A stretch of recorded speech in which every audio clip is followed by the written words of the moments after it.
Hi, my name is Wendy Personal-YouTube, and I am currently a journalism major and a cancer survivor. I was born and raised all over Los Angeles. I had a really normal and happy childhood. We were raised to really take school seriously, and we were taught that getting an education would be our only way out of whatever situation we didn't want to be in.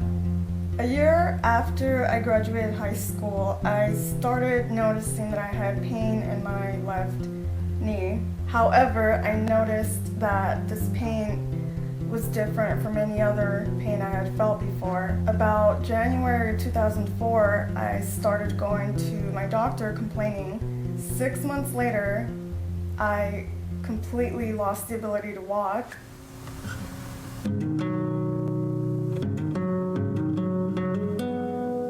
I had to quit my job and I dropped out of school because I was unable to walk. I couldn't take care of myself. I couldn't do anything for myself. I think my family took it harder than I did because I really didn't know how to process it. I guess I was just in denial, and I wanted to go home, go out with my friends, and be 19. I was told that we had to start chemotherapy right away. So about a week later, I started chemotherapy, and the next 6 months of that was worse than having cancer itself. I don't know how many times I ended up in the emergency room because there was just so much toxic stuff in my body. In December of that same year, there was nothing that they can do to save my leg.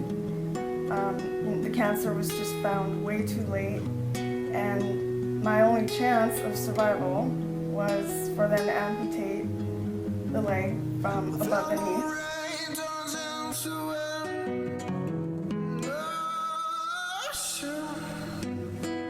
I just decided to give up, let them do all the work.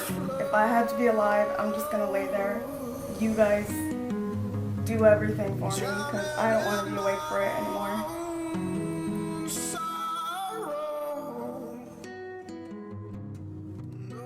Next year or so, it was really hard to go through physical therapy and do all these things that they wanted me to do to get better because I didn't want to get better. I didn't want to do anything. I thought it's too late to go back to school. No one's ever going to hire me because I can't do anything. And I spent a lot of time being really depressed, and I was the only one stopping myself from doing what I wanted to do. A lot of times people ask me, if there was a specific thing that happened or, what made me want to go back to school. And I kind of felt like I was just dragging myself through it. But along the way, I started meeting a lot of people who were so willing to help me get through school so long as I applied myself and really tried. That kind of made me see that, okay, strangers, not just my family, see something in me and they want to see me do well. And that doesn't really happen for a lot of people. After a few semesters of going to Cerritos College, I realized that I wanted to get back into writing. It was always very therapeutic for me. And I joined the school paper, and before I knew it, I was managing editor. And so it's when I decided I really wanted to pursue journalism because it's been the only thing that I haven't gotten bored of. And I love hearing where people come from, how they grew up. Everyone's story is just always so interesting to me. After spending a lot of time with the college paper, I decided to check things out at the radio station on campus, and I moved my way up through there, and I was doing the radio show or the newspaper, so I would take all of the stories that were in print and change everything around to make them suitable for the radio. And I had the most amazing time at that little radio station. I learned so much, and that really did it for me. I really knew for sure that broadcast journalism was what I wanted to do. Throughout my time at Cerritos College, I started really getting into internships and really trying to get my name out there. And I really think it helped me a lot to not wait till I graduated to start meeting people in the industry.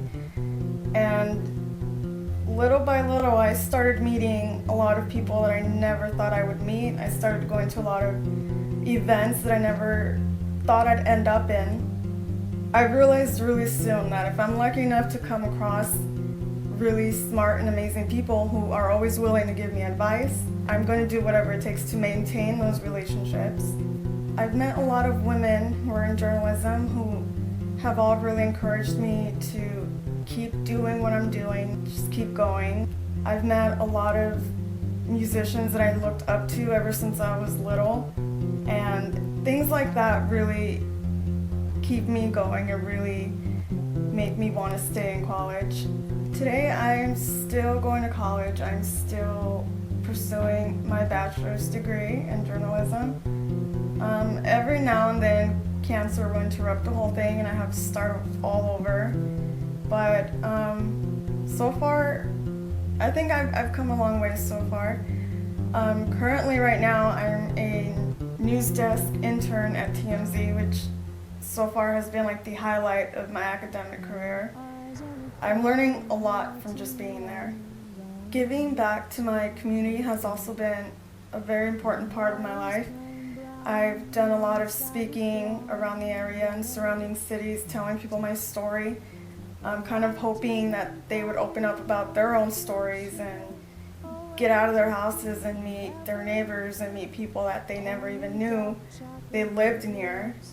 I've enjoyed, fundraising for cancer research because it's become very therapeutic for me, and it's become a really great way to heal from all the stuff that's happened.